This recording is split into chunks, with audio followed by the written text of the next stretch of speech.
advokat wajib bersumpah menurut agama atau berjanji dengan sungguh-sungguh di sidang terbuka pengadilan tinggi wilayah domisili hukum.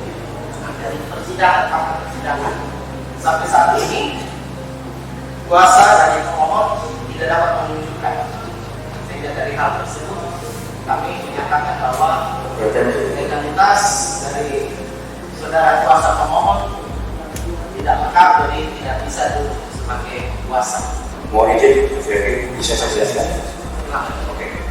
Jadi kuat. Jadi kalau pengadilan nggak memahami kuat, hancur negara kita. Jadi kita paling kuat karena kuat tidak ada mencantumkan yang boleh belajar hanya soal advokat. Ini jelaskan di sini. Jadi harus gimana? Dan ini ada putusan terakhir juga dikatakan di dalam putusan MK nomor 35 tahun 2018, bahkan dikatakan bahwa organisasi advokat itu sudah bubar menurut putusan MK itu. Makanya ditolak putusan MK itu. Nah, ini saya bisa serahkan juga putusan ini. Putusan Ya. Jadi sekarang kita pertanyakan di sini, kita ini beracara pakai hukum acara atau hukum rimba? Kalau hukum acara tidak ada yang boleh beracara di soal advokat. Bahkan Bapak dari kepolisian itu cuma memakai perkap, bukan advokat juga boleh beracara. Karena itulah fungsinya dari hukum acara. Jadi di hukum acara tidak ada menerangkan yang boleh beracara advokat. Saya bacakan. Saudara tidak perlu itu. Saya hanya Cuma kepentingan pembelaan tersangka atau berhak mendapat bantuan hukum dari seorang atau lebih penasihat hukum selama dalam waktu dan pada setiap tingkat pemeriksaan menurut tata cara yang ditentukan dalam undang-undang ini. Untuk mendapatkan penasihat hukum tersebut dalam pasal 54, tersangka atau terdakwa berhak memilih sendiri penasihat hukumnya, jadi tidak harus advokat. Itulah kenapa mencabut ketentuan pasal 31. Ini aneh kalau putusan MK aja tidak diakui, sama dengan kita menganggap mantu presiden, malah ini. Jadi saya hukum mengeluarkan SK saya sebagai firma hukum untuk menjalankan kegiatan advokasi hukum, litigasi dan non-litigasi perdata dan pidana. Jangan bilang Menteri Hukum dan HAM itu dapat hukum, nggak bisa kayak gitu macam lagi. Jangan. kami tidak menyatakan organisasi saudara, tapi Saya pengacara. Saya bukan advokat, jangan bilang saya advokat, saya pengacara. kami pakai undang-undang ini. Undang-undang ini sudah Tidak. Silakan. Jaksa juga pengacara. Saudara tidak punya legalitas, silakan. Kami. Saya akan laporkan ini ke pimpinan saudara. Silakan. Ibu silakan. Pemohon tetap di sini. Pemohon, Saya bisa belajar dengan Anda dan ada putusannya pidana dan putusan Mahkamah Agung juga. Saya belajar litigasi dan non-litigasi. silakan. Putusan Mahkamah Agung juga membolehkan itu. Silakan. PN melampaui kewenangan Mahkamah Agung, hancur ini. Silakan. Itu versi saudara. Baik, pemohon, kami tanyakan kepada pemohon secara prinsipal Pak Sugiono. Pak Sugiono, saudara mau melanjutkan proses. Silakan saudara keluar. Pak Sugiono, silakan. Kami dengar. Keberatan alasannya apa? Ya silakan, kalau saudara tidak mengambil sikap, kami mengambil sikap bahwa saudara tidak mau melaksanakan putusan tapi sesuai aturan undang-undang. Sekarang saudara melanjutkan, duduk di sini. Saudara kalau mau melanjutkan silakan duduk. Kalau tidak duduk, saya nyatakan bahwa saudara tidak serius untuk persidangan ini. Saudara duduk, Pak Sugiono silakan duduk. Itu sudah tidak ada masalah. Silakan. Saya tanya keseriusan saudara. Silakan duduk di sini. Kalau Anda tidak kasih penjelasan, kami nyatakan saudara tidak serius. Enggak, ini tidak harus bicara, saudara. Silakan duduk dulu. Saudara, saya tanya saudara. Saudara pemohon, sekarang saudara yang memberi kuasa. Saya tanya penjelasan saudara. Saudara mau melanjutkan permohonan pra peradilan? Saya minta itu Pak, mohon izin. Itu dia alasan apa? Kami punya waktu hanya 7 hari. Tidak ada kuasa hukum. Mohon izin Pak. Kami secara tegas menyatakan kalau saudara tidak melanjutkan, Sorry Pak. saya tidak. Ada menghargai persidangan tidak? Ada menghargai persidangan tidak? Makanya jawab, duduk sini dulu. Duduk sini. Obat saudara mau tahu? Kami nyatakan sidang apa? Saudara tidak serius? Silakan, hak saudara.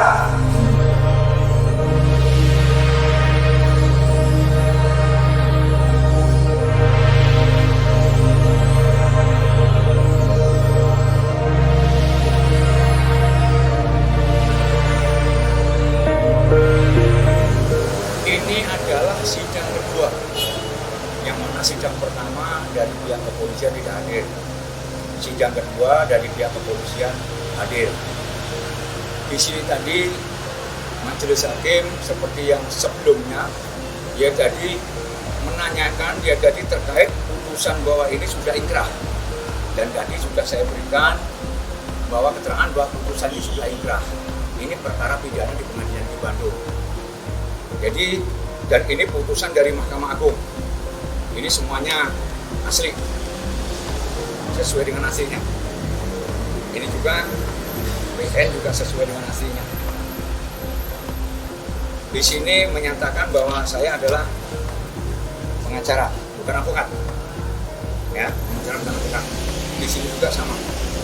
Bahkan di sini saya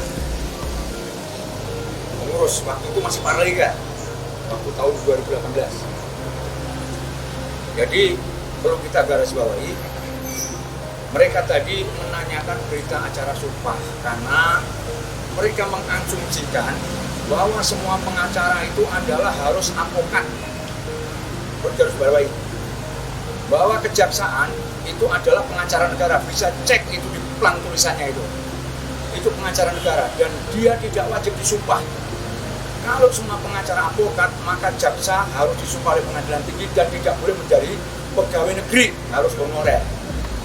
Makanya kenapa di sini di putusan perkara nomor 006 PUU Romawi 2 tahun 2004 mencabut ketentuan pasal 31.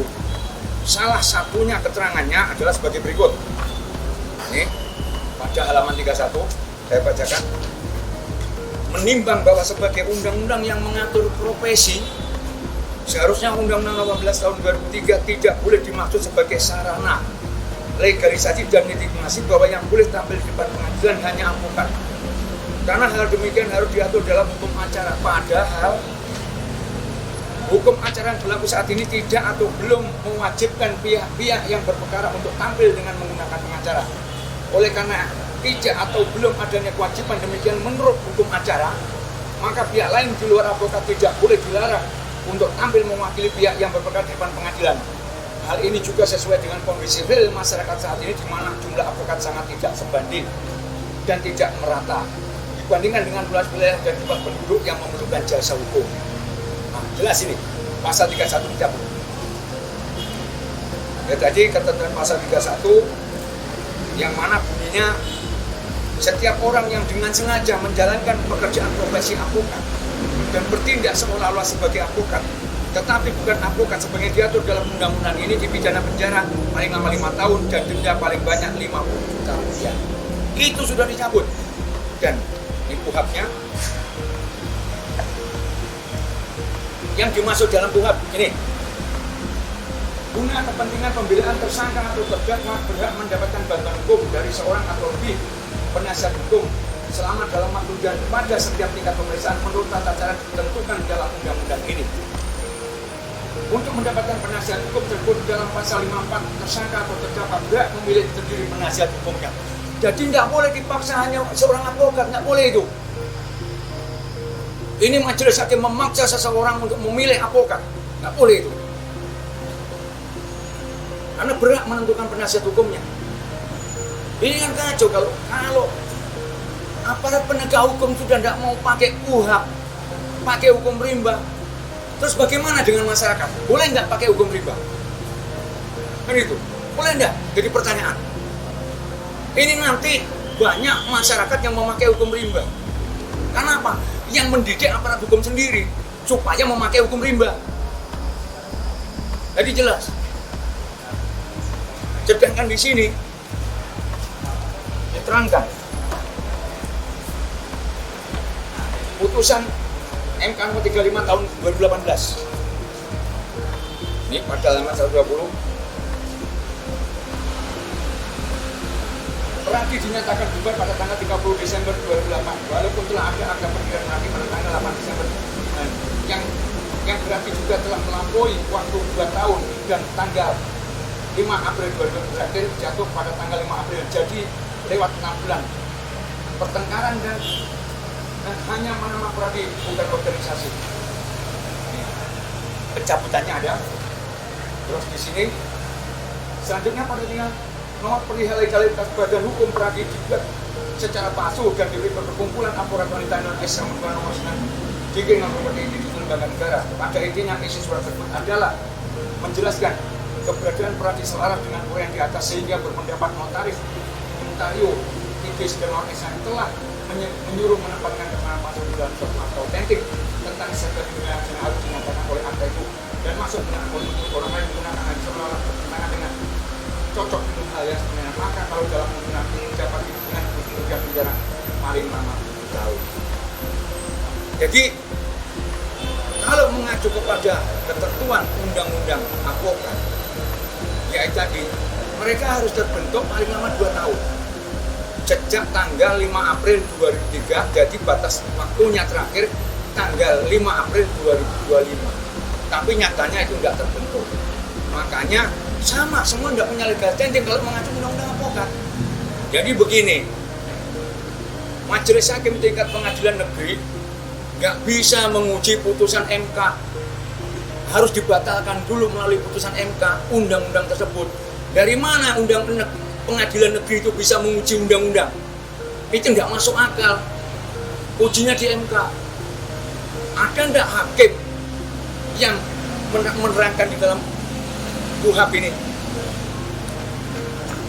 Ada nggak aturan dalam KUHP ini yang melarang seorang selain advokat beracara?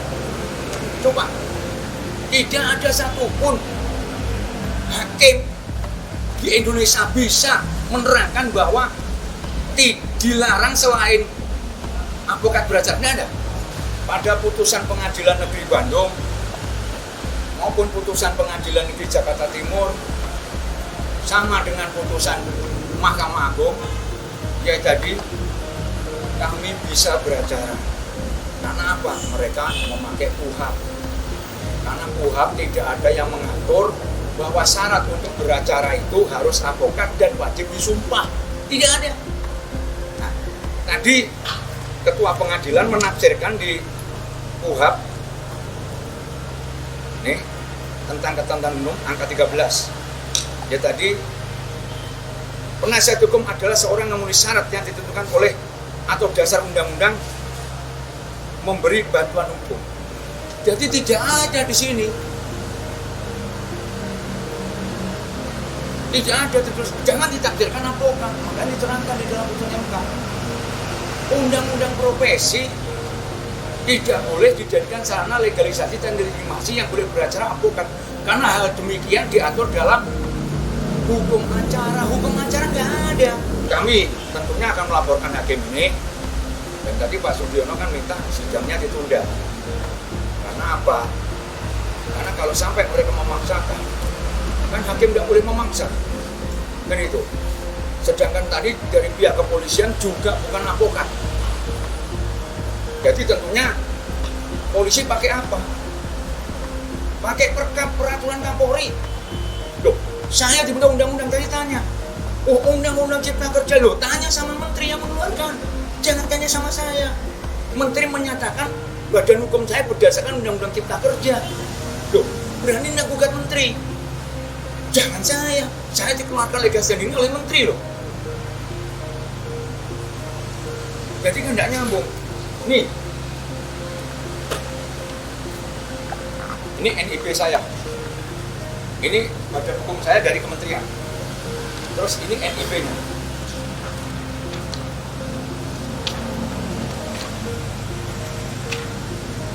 Ini Richard William.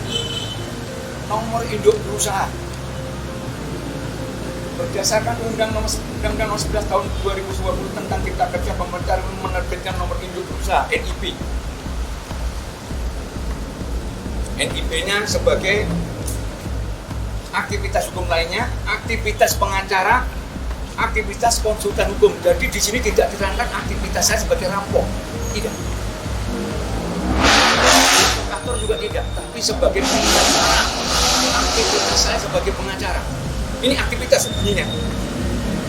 Nah, coba. Nah, kalau menteri dibilang nggak bener, rusak negara ini. Menteri dibilang nggak bener, tapi nggak berani mengeluarkan uji materi terkait menteri. Ada nggak gugat menteri terkait ini? Tidak ada. Ini belum digugat, tapi ternyata nggak bener. Menteri dibilang nggak bener. Putusan MK dibilang juga nggak bener. Kalau putusan MK itu dibilang nggak bener, berarti mereka menganggap presiden juga nggak bener. Karena presiden itu produknya putusan MK. Betul nggak? Rusak di negara. Duh, sekarang jadi pertanyaan, pengadilan-pengadilan negeri yang lain sudah berapa hakim? Kan gitu. Di Jakarta Pusat 3 hakim, di Jakarta Timur 3 hakim, di Pengadilan Bandung 3 hakim perkara pidana. Ini cuma 1 hakim menilai sendiri, menafsirkan sendiri, membatalkan putusan MK. Putusan MK jelas di situ. Nggak bisa menafsirkan sendiri kayak gitu. Bang, jadi langkah berikutnya bagaimana nih, Pak? Ya, kami akan laporkan. Kami sudah lapor ketua juga sama. Mengorek-ngorek bahwa firma itu adalah perdata, persekutuan perdata. Betul, firma itu persekutuan perdata. Legal standing saya sebagai perkumpulan. Nah, semua pengacara juga gitu juga. Di perkumpulan bukan firma hukum. Namanya firma hukum. Karena tidak ada namanya perkumpulan yang menggugat. Mana ada peradi yang menggugat? Sekarang mana yang beracara? Adalah kuasanya peradi. Nggak ada, kuasanya firma hukum. Legal standingnya perkumpulan ini. Makanya saya tunjukkan ya. Nih, kenapa KTP saya pengacara? Karena di dalam undang-undang administrasi kependudukan, profesi pekerjaan yang diakui pengacara advokatnya ada. Coba cek KTP-nya orang-orang yang advokat itu. Ada nggak punya KTP advokat? Nggak punya. Pengacara ada, jaksa ada. Cek, ayo cek di undang-undang administrasi kependudukan. Kenapa? Menteri Kependudukan nggak pernah digugat. Kenapa? Pekerjaan advokat nggak bisa dicantumkan di situ. Karena mereka mengatakan bahwa identitas yang sah itu menafsirkan bahwa KTA itu bukan identitas yang sah. Nggak ada undang-undang yang menerangkan KTA adalah identitas yang sah. Nggak ada. Kami akan melakukan aksi nanti ke Mahkamah Agung. Mudah-mudahan Hakim Agung ya tadi bertindak dengan kejadian-kejadian banyaknya kasus penangkapan OTT yang dilakukan para hakim-hakim itu, Mahkamah Agung bisa bertindak. Kita apakah di sini juga perlu di OTT kita nggak tahu lah. Nanti tergantung dari Mahkamah Agung.